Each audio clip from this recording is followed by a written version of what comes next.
Hello and welcome to Sean White's Solar and Energy Storage Podcast.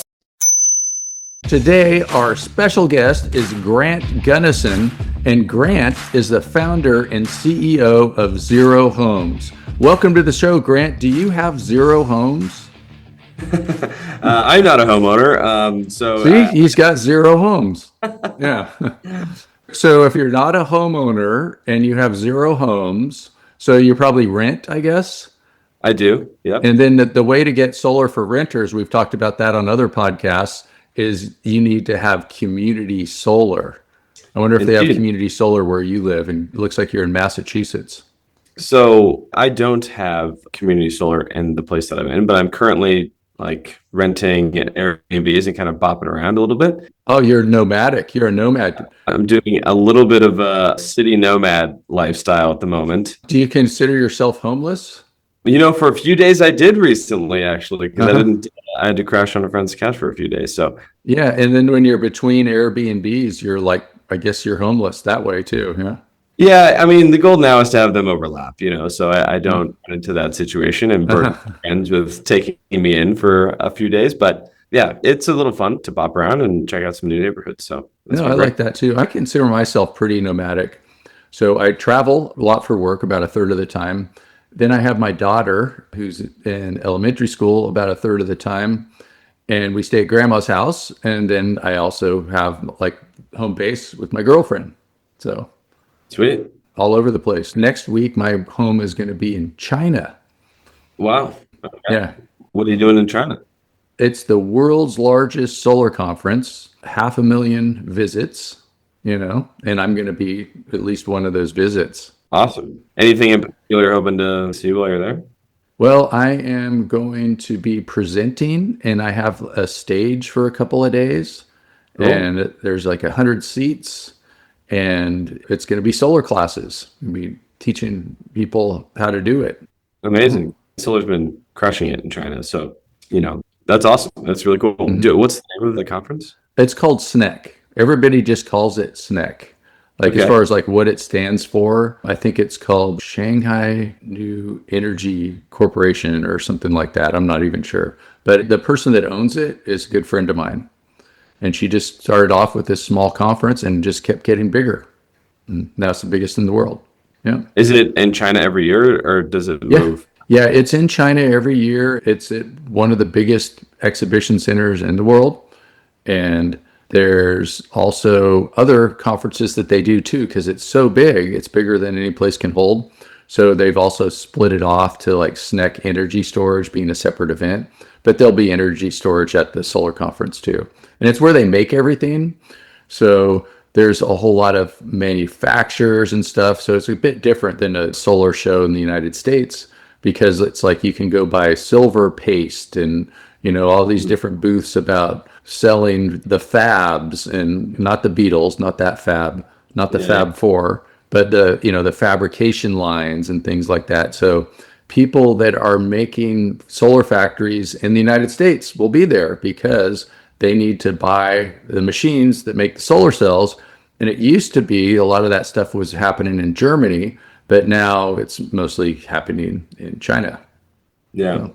Totally. I assume you've been to the conference that's in Anaheim, or maybe it moves around. Yeah, it moves around a bit. So this last year, RE Plus was in Anaheim, and then before that it was in Las Vegas, and then a few different RE Pluses ago. I guess they started calling it RE Plus after COVID, and I think we might have missed 2 or 3 of them. And it was called SPI before that, Solar Power International.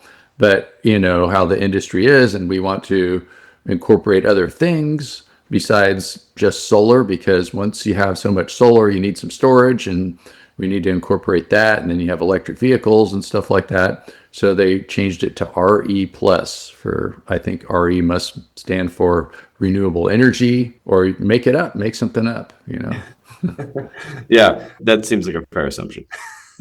Yeah, then they had this other one that I went to for my first time that was a converted wind conference. I think it was called AWEA or something, American Wind Energy Association or something like that. And they changed it to ACP, American Clean Power. And I went to that one just about, I guess, maybe a week and a half ago from when we're recording this right now in Phoenix, nice warm place.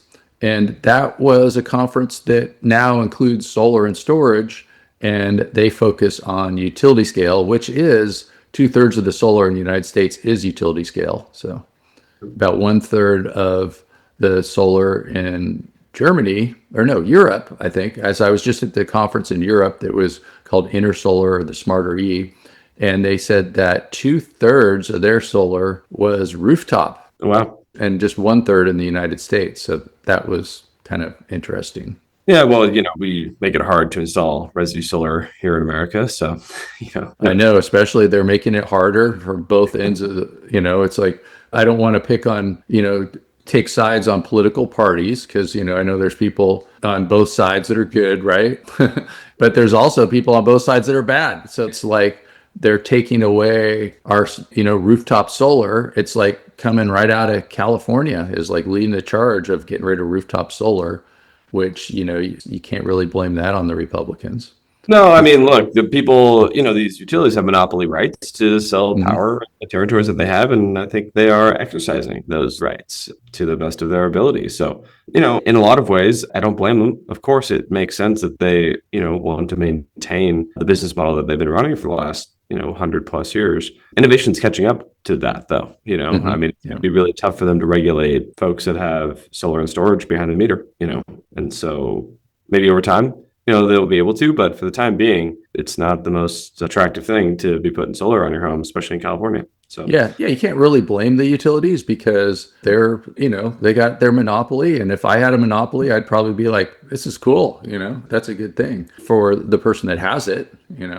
I mean, it's also like, maybe that's not totally fair and just saying, they have a monopoly. The reason that they have monopoly rights is they have to do capital outlays for, and be able to project 30 to 50 years in the future so that they can finance that stuff. And without the abilities to do that, they can't go spend multi-billion dollars on a lot of these capital expenditures so that the grid can continue to run. So, it's well-intentioned for sure to be able to enable them to do the things that, the grid needs them to do. And so, I understand that as well. It's a very complex system to handle, and they need kind of right away to be able to make sure that they can deliver power and do the best to deliver power reliably. Yeah. But then we can start blaming the political system for taking all their campaign contributions and then selling out and killing net metering.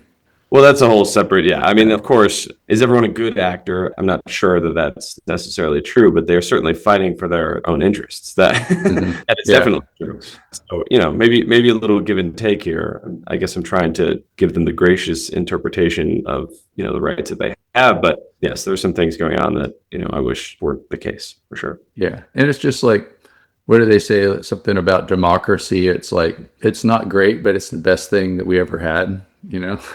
Yeah, well, I think it's great. Maybe it's under attack at the moment, as you and I sit here, but but it's like messy and it goes, you overcorrect one way and the other, and it is great, but it's also messy and stuff like that. And there's like sausage making and all those types of things, campaign contributions, which are bribes. Well, that's true. Campaign finance is pretty unrelated to solar, but that is probably one of the biggest challenges we have today, in that we have a lot of money running through our political system in ways that are not necessarily aligned with having a democratic union. Yeah. Corporate personhood or whatever they call it, I mean, I don't know if you saw the Elon Trump spat going off on the internet yesterday. It was like, real-time housewives. Like, just the amount of drama is just unbelievable. Well, hey, at least it's not behind the scenes.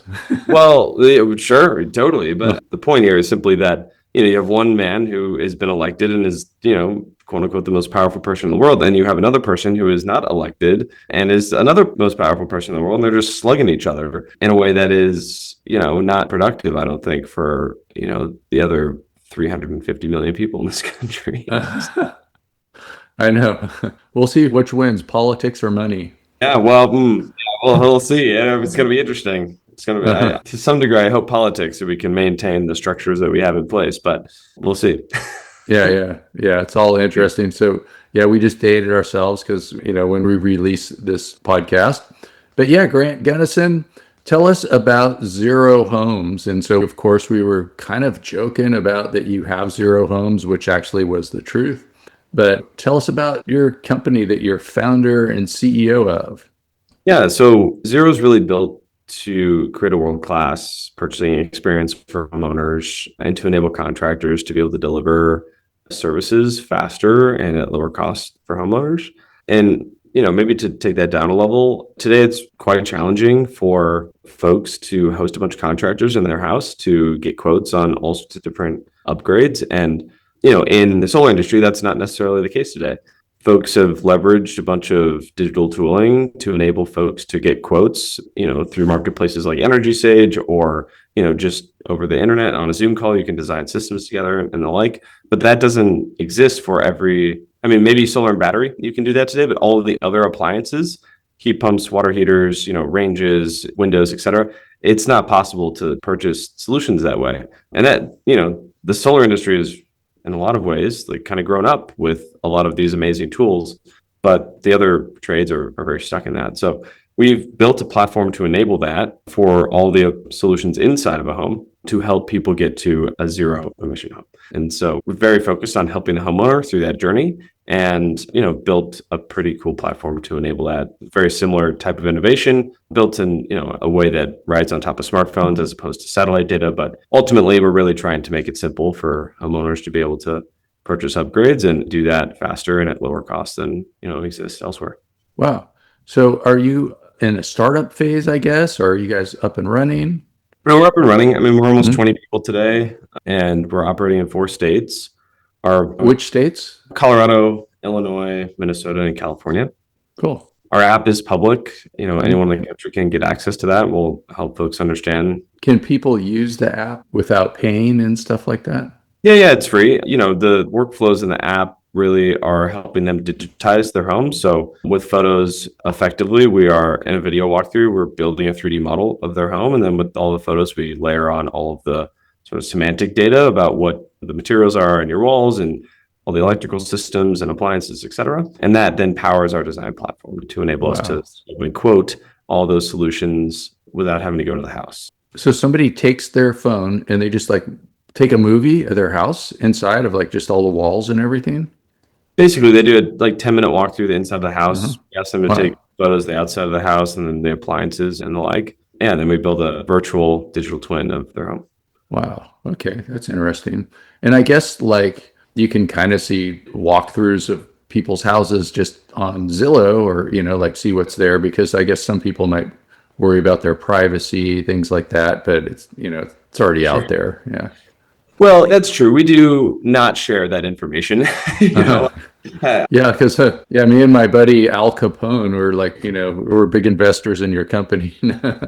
I Kidding. mean, of course, this is sensitive information, and Uh, we're very cognizant of that. In fact, mm, in a lot of ways, I wish we didn't have to collect such, information. But the reality is, we keep that pretty locked down, mhm, and privacy is super important to me. We have very clear terms of service and a privacy policy and and the like to mhm, make sure that people are well aware of how we handle that. And the trade-off there is saying, hey, if you provide this information to us, then we can provide you a world-class experience purchasing these upgrades. We make it super simple, and we actually make it a lot less expensive.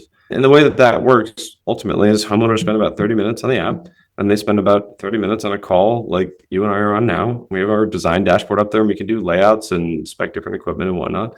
And actually collaboratively design solutions. So, whether it's batteries or heat pumps or water heaters or other electrical upgrades, et cetera, we can talk through all of that and give folks advice in a pretty broad sense around how to electrify their home. And then we use local contractors to deliver that. I can imagine too that there's probably people that are like doing this, videoing their home, and then their house burns down. And then their insurance company is saying, like, how do I know that you had that? And then you have the data. That could be really helpful. It's so funny you bring that up because not the house didn't burn down, but that's recently happened to me. Folks had an insurance loss and they said, oh man, like we actually sent you a bunch of information. Can you send that back to me? Because I need to prove that we own some of these things. And that's been a conversation for a while, actually, and that like there's an opportunity there to provide. There are many ways that we can provide value to Hmm. homeowners by creating a digital version of their home. And it's not necessarily just to provide upgrades, though I think we're very aligned in trying to solve both the climate challenge and help people make their homes more cost effective and comfortable. But some of that information could be leveraged to provide more cost effective insurance products. You could do lots of things. I mean, you can imagine a huge number of ways to provide significant value to homeowners. And, we're not exploring all those things today, but there's certainly a lot of very cool things you can do when you have such a high fidelity view of a home today. So is it like you're going through and it'll see like they got a Nest thermostat or something like that, and it will like put that down, and then I guess some of the things would be in the basement and ducts and all that stuff. Does it go down there? And yeah, so we walk or ask people to walk through their entire home. So, basically start at your lowest floor and you walk through every room up until you get, to the top floor, or, even if you have a walk-through attic, et cetera. And then we build a 3D model of that. So we have physical structure information, and then we'll ask people to take some pointed photos as well, so we can understand all the other semantic structures. So if you have a furnace, it means you also have ductwork, or if you have a boiler, then, you have either underfloor heating or baseboard heating or the like, and we collect all that information. But frankly, it's quite easy for homeowners to do that. They're just taking photos. They're not like going through forms and drop downs and whatnot. We extract all that information out of the photos so that it's just really, really easy for folks to go through the process. That's pretty cool. I never really thought of doing what you're doing, and it sounds kind of like the future. Like when we go into the future, it's like, how are we going to network all of these different things together? And a lot of times I'm thinking about just, electrical appliances and things like that. But it is, it's the whole home, and it all needs to be coordinated. And I guess you could have, different rooms that are different temperatures, and, how to fix all that. And so if you had this model that you're making, you don't really have to go there, Well, it's complicated. I mean, even just doing solar and storage, you have to kind of match the output capacities with the storage capacities, and then you have to figure out how much the home needs to figure out how many batteries you need, and that has a lot to do with what appliances you have and maybe how many EVs you have, and doing all of that engineering work is non-trivial, right? And so in a lot of ways, what we're trying to do is create the basis to be able to do all of that engineering work really, really simply with the data, and then actually build the design platform on top of that to make the engineering work really quite straightforward, so that people can consider all of the what if scenarios they may want, which is something like, well, what if I wanted to do an electric water heater and an EV charger, then how many batteries do I need? Or what if I do some insulation, then how big does my heat pump need to be? Or how much, solar do I need in order to offset all of that? These are very simple questions to ask, and the answers to them are actually quite complicated. Or, what if I do this, then how much money will I save? Unfortunately, the dynamics are quite complicated. So we're trying to make all of that quite easy, and then also be able to give people, guaranteed straightforward quotes without going to their home. So they don't have to host, a bunch of contractors. The truth is no one really loves hosting contractors in their house. One, it's a huge thing, but it's also this deeply uncomfortable experience that people don't really talk about a whole lot. And, I used to be that person. I used to be walking in homes, doing in-home sales when I was running my family's general contracting business. And while it is a nice, pleasant sort of interaction, in a lot of ways, you have to go poke around every nook and cranny of someone's house. They felt the need to sort of clean up before you get there so they don't look like a slob or whatnot. And, it's just kind of this like hilariously uncomfortable interaction. And so, we're trying to solve that problem and make it much easier and not have to burden homeowners with a dozen or more visits. And then subsequently help the salespeople. It's a hard life driving around or door knocking, as the solar businesses do, to get this stuff sold. So, ultimately just trying to make it easier for all the stakeholders in the ecosystem to operate more efficiently and lower costs. Yeah, and so it looks like you're coming at this from like a software and electrical engineering angle. I saw that you have a master's degree and a bachelor's degree with electrical engineering and computer science from MIT. Did you know any famous people that you went to school with that were there when you were there? Or? Ooh, well, there are several pretty famous professors there, Yeah. but none of my classmates, I don't think, are in the newspaper. Just you. You're the famous one. Oh no, that's certainly not the case. And then you worked for NASA doing some AI or something? Yeah, I did. So, it's kind of funny. What we're doing today is a culmination of two pretty strong life pillars for me. One, I spent a Mm. lot of time in the field operating a GC business. And then, for about 3.5 years, I was developing space systems, doing small satellites, laser communication, Earth imaging, Oh, so you're are you a rocket scientist? satellite engineer, maybe Huh. not so much a rocket scientist, though I do have one design that's on the Falcon 9 rocket from Oh, when I was. that's cool. So how do you explain that the Earth is flat from your perspective?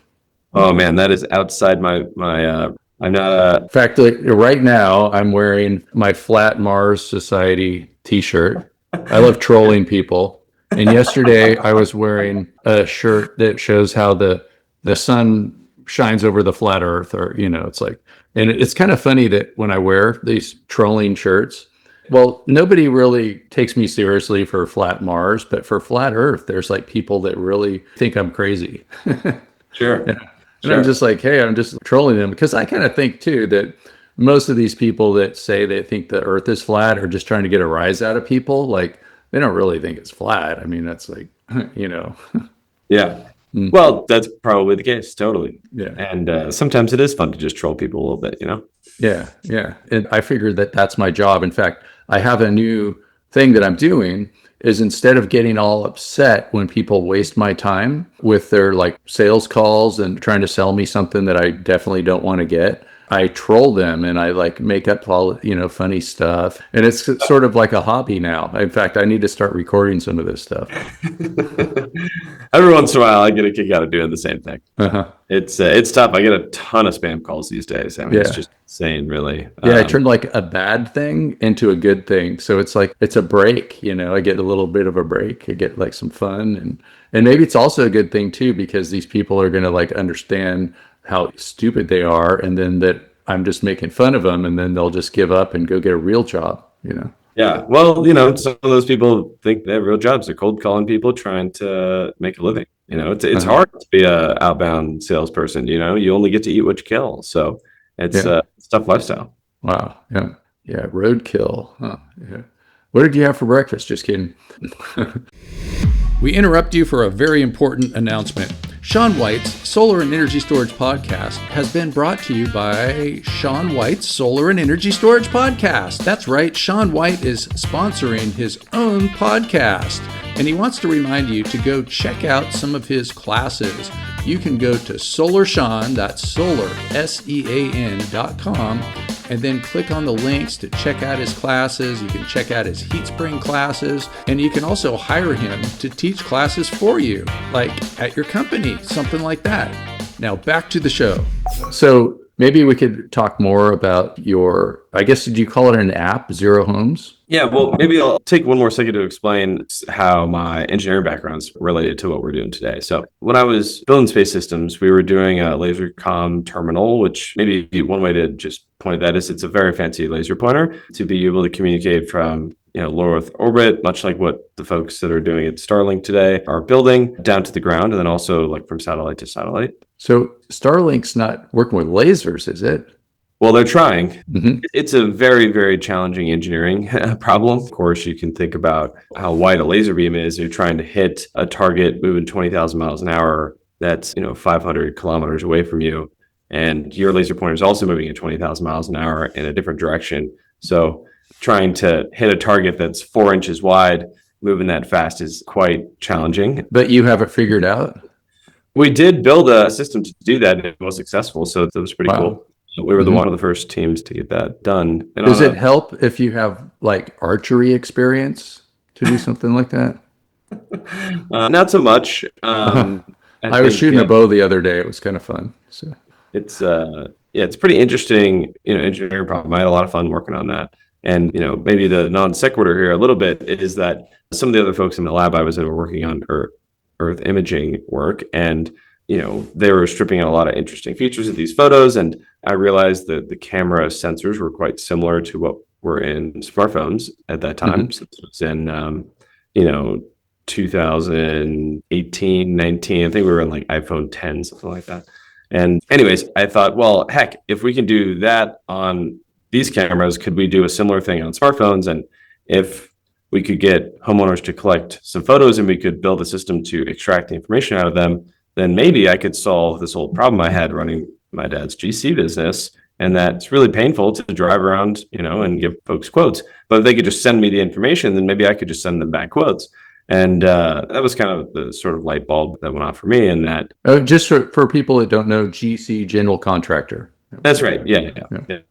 And hard lifestyle. And so I thought, well, heck, if we could build that kind of platform, we could make it much easier for contractors to operate their businesses and honestly have a much lower cost funnel, which is making very challenging to run these businesses.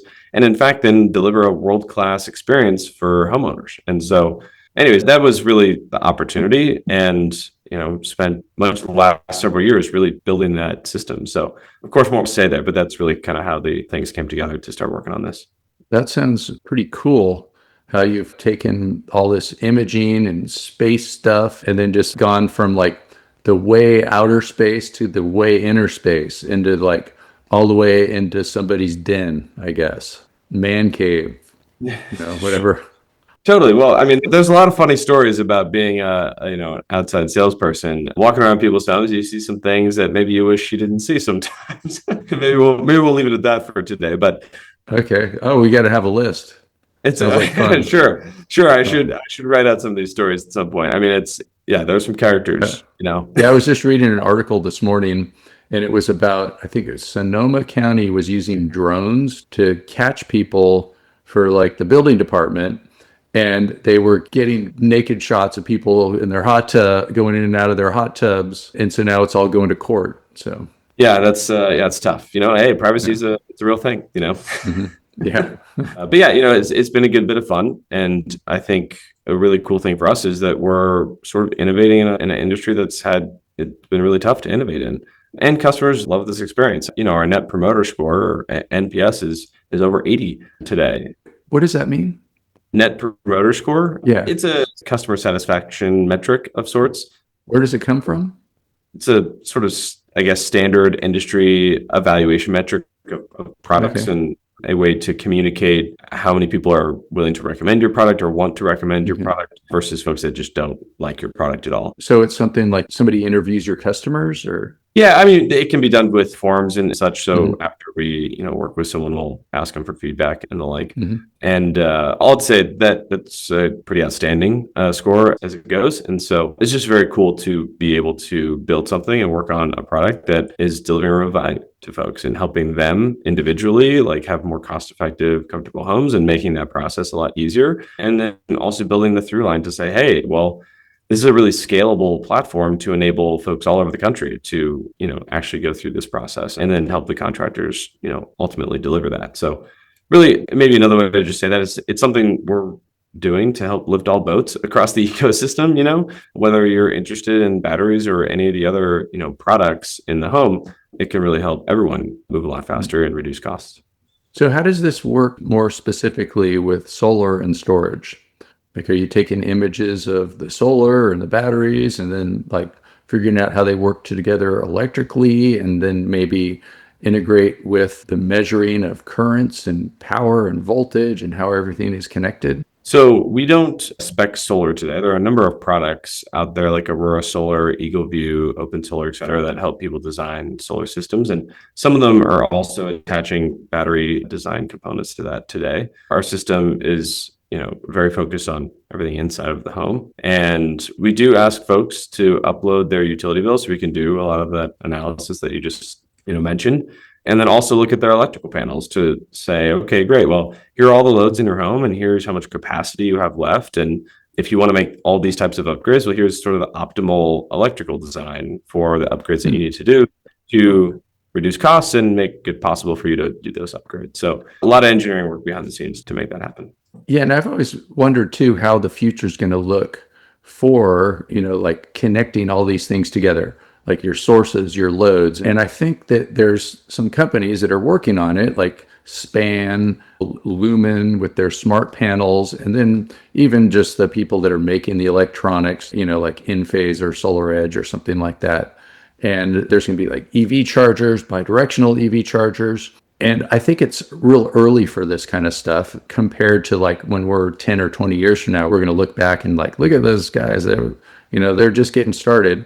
And how are we going to do all this kind of stuff? It's like there's some tech in the field, and maybe that's what they'll do is they'll like take a video and import it into some kind of AI, and then it will coordinate too with like current sensors and what the loads are doing, what human behavior is, if you're driving home from work, all those kinds of things. And there'll be the privacy question, and people will probably give up their privacy so that they can, have a more efficient house and save more money and things like that. And there's probably just like so many different factors. I mean, I was just thinking of something crazy. Like, what if your smart house is so smart that it's like, he's been fighting with his girlfriend a lot lately. The chances are they're going to break up. She's going to move out. He doesn't use as much electricity as she does, like stuff like that. And it'll make like some decision of how to charge a battery or whatever, based on that. Yeah, well, sort of a number of interesting points you touched on there. There are a lot of really cool products, hardware products that are coming out into the market. SPAN is one of those for sure. Mm-hmm. And being able to manage loads is going to become increasingly more valuable to homeowners and the grid and the like. As sort of an interesting consequence of that is absolutely being able to tell what is going on in the home from the electrical signatures, Uh-huh. and the like, which, that is a little freaky for I sure. know. Maybe it'll like end up being on like Match.com's dating profile, and it's just like, oh, your energy usage profiles are perfectly complementary.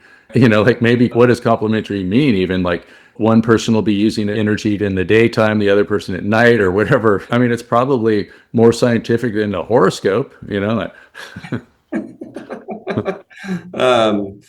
Well, I can't comment on people's, electrical usage or energy usage compatibility, but it's the new thing. You should. It's like I think you have the technology to make that work. It's a new interpretation of it's electric, Uh-huh. But yeah, I think that And especially it'll work for somebody like Greta Thunberg. It's like she's just going to go for like the zero home type of person that's not using any extra energy.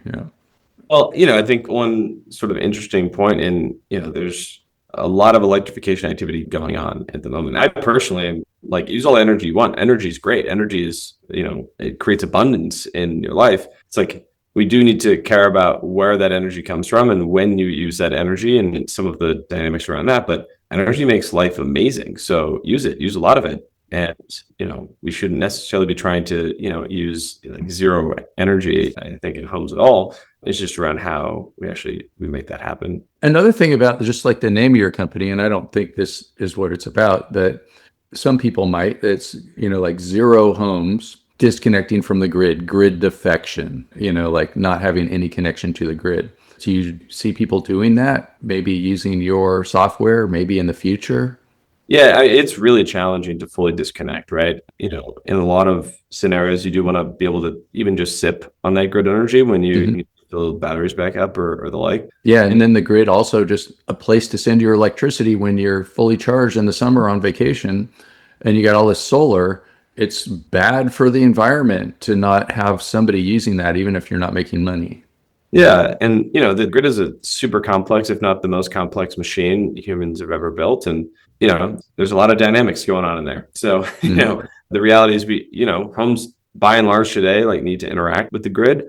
The technology is, I would say, I mean, maybe it's there, but it'd be very expensive to completely disconnect. So that's not going to be for everybody. But I think some people would do it out of principle, and other people are just, I mean, like, especially like right now in California with net metering, and there's these like 20-year contracts that they're trying to get out of. There's a lot of people that I think out of principle would just want to disconnect. Totally. I totally get it, And if your electricity is like over 50 cents a kilowatt hour, there might be some case for that. And there also might be, you could just say like, okay, I'm getting my energy from the electricity from the grid, or they might have like a natural gas line that goes to a generator and they turn it on, a couple hours a week or something to charge their batteries. And if you have a couple of old EVs in your driveway that you can export with, like, some Nissan Leafs or something like that. Those Nissan Leafs can actually be your batteries. I mean, there's ways of doing it. And I know people that have defected from the grid 20, 30 years ago that are like just out of principle. And that's kind of like a very libertarian type of thing too. It's just like want to be, independent, self-sufficient and all those types of things. There's different reasons why people are into solar, and it's not all about being green. Like some people are just like, I want to disconnect. Yeah, I mean, I think most people are probably into that because of the economics around it, right? I mean, it's Yeah. kind of the similar thing you're saying here, in that it is pretty tough when, you have an external party telling you that they're going to change the prices of your energy every other year, and you have really no control over what that is. And so having, built a system at your house where you can just have clarity on what your energy costs are going to look like and not be dependent on someone else is definitely a huge benefit. And that's not everybody, but it's becoming increasingly more common as we're putting more batteries on homes and the like, that they're pretty independent from the grid. Not completely for most folks, but to your point, if you do have a couple of EVs and a ton of solar, then you could probably get pretty close, if not all the way. Yeah, and you don't mind reading a book when the lights go out once in a while or whatever. Yeah. I do wonder if those folks have natural gas lines to their homes and what that sort of looks like. But Yeah, and a lot of people too, I mean, use propane. Like there's, propane tanks that people that live in rural areas, they have electricity and propane. But if you think about it too, like where does the grid come from? A lot of it is natural gas. So what's the difference between using a big giant one that the utility owns or just using one that you own? yeah, well, I think there's a number of different kind of factors there. In some respects, it's better to use it at your house than to have the generation create electricity, then transport that electricity to your house and whatnot. Hmm. Just from like a total energy usage perspective, makes a lot of sense to use that natural gas at your house to turn it into heat than to create electricity. But there's been a ton of studies that show it's not really healthy to burn natural gas in your house. Also, it's like not the safest thing either. Hmm. It will be funny, I think, in 20 years for folks to go, wait, you had a volatile fluid like in your house all the time? Yeah. Are you insane? Like, I you know. know, but it's not, houses aren't blowing up like all over the place, but it happens. I don't know if you've seen some of these videos. It's totally insane. There's a gas Yeah. leak. Yeah. It's not safe. But yeah, it's totally insane, like having fossil fuels in your house, in your garage, and like gas stoves. A lot of people that I know still like them because they're like, yeah, you can see the flame. It's better to cook with. But we have better technology now. And it just seems, to me, it seems crazy. Like, I have a 10-year-old daughter, and I worry that when she's using the gas stove, that it might not light or it might be left on and fill up the house full of gas. Another thing that I totally worry about too is my mom had this car that's like a modern car that takes gasoline, and it turns off and on its own, like if it's stopped. Like, so you park it in the garage, you might think that it's off, the engine's off, you go in the house, then like the battery starts getting a little dead, the engine turns on, you wake up in the morning, your garage is full of carbon monoxide, and that's it. That could be the end. Yeah, yeah. I mean, it's tough. Carbon monoxide is, of course, deadly, and not every home has detectors and all these sorts of things. I mean, we'll have a better world when we don't need to have gas in homes anymore. A variety of reasons, frankly, but it's tough to make that stuff happen. It's Mhm. expensive upgrades, and it's going to take some time. But we're fighting the good fight. I think we're trying to make that possible for as many people as we can, and hopefully we'll get there. Yeah, cool, cool. Yeah. So where are you going to be in 20 years? What are you going to be doing? What am I going to be doing in 20 years? Wow. Given the pace of life at the moment, it's hard to see, even past a couple Uh-huh. of weeks out at the moment. Or just like ideally, I mean, of course, you're going to have like the number one company on the stock market and all that kind of stuff. I don't really worry. I don't know those aren't ambitions of mine. I mean, I think the ambition that I have, especially building this business, is ultimately, how do we go help 60 million homeowners electrify? I mean, it's not completely altruistic, but this is a labor of love to go help the millions of people who are doing these transactions every day. I felt the pain of being a contractor, so I have all the empathy in the world for those folks, and want to try to help as many of them as possible, and then ultimately help the millions of folks who have homes that could be more comfortable, more cost effective, healthier, etc. So I don't think about the outcomes as much as focus on just trying to build the business so that we can actually get there. And if we do our jobs, then you're right, maybe we'll have most people using this platform to enable all this stuff. And if that's the case, then I'm sure there'll be a nice financial outcome on the other side of that. But, I don't know what that will look like, and just focused on trying to make it happen. Yeah, it's interesting just how like time takes care of that. And when you end up in the future, you're like, nobody really recognized what it was going to look like, with internet, phones, all kinds of things. And I think what you're doing is pretty important. And it's nice to be able to talk to somebody that has your kind of space experience. And I was wondering if you could help me with a personal problem that I'm having. So we're setting up this solar training center, have a Starlink satellite. It's in a kind of a rural place where we don't have good, cables going to it for the internet. And it's really difficult to do the Zoom calls. You got any advice for me? You have a Starlink setup? Yeah, we have Starlink. And it seems like, there's plenty of speed at times, but then there's like just times where it like kind of almost drops it. And I don't know if there might be other people I'm sharing it with that are, taking the data. And also there's a delay. So like when I'm talking with somebody, we're talking over each other more often. I don't know if it's because it's an older satellite and I need to get the newer one, perhaps. Yeah, I'm not sure. I just got a Starlink a few months ago, and Are you on it right now? I'm not on it right now. No, Okay. I'm in. And I shouldn't say satellite, I mean receiver. Yeah.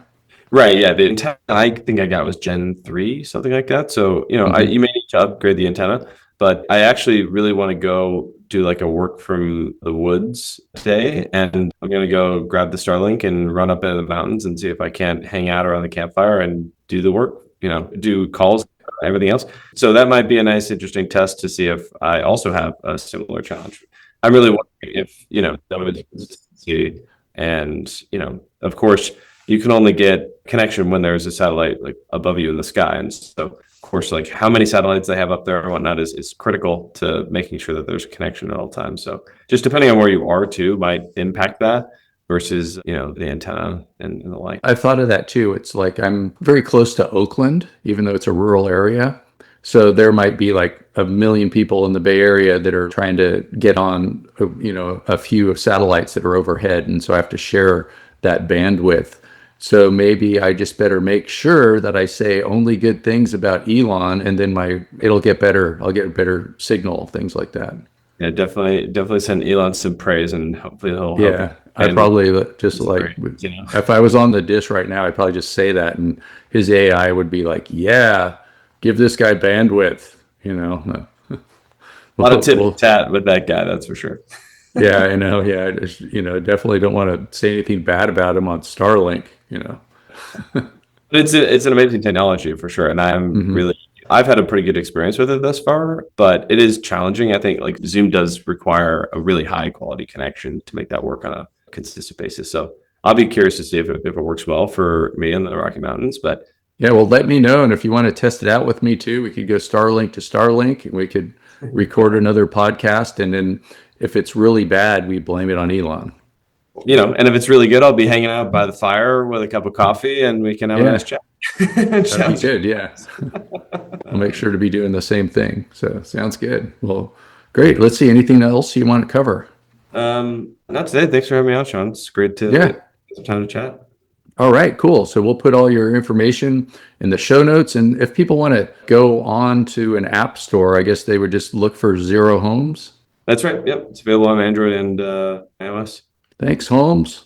And so we've got Grant Gunnison here. We've been talking to the founder and CEO of Zero Homes. He's got all these fancy MIT degrees. I've been very fortunate to be able to absorb some of your information and everybody else listening too. And it'll be great to see how this turns out in the future. And thanks for listening to Sean White's Solar and Energy Storage Podcast. go to SolarSEAN.com. Figure out what NABCEP certification will boost your career and get it for sure. Right? Sound good, Grant? Okay. Thanks, Sean. All right. Thanks. Thanks, everyone. Woo!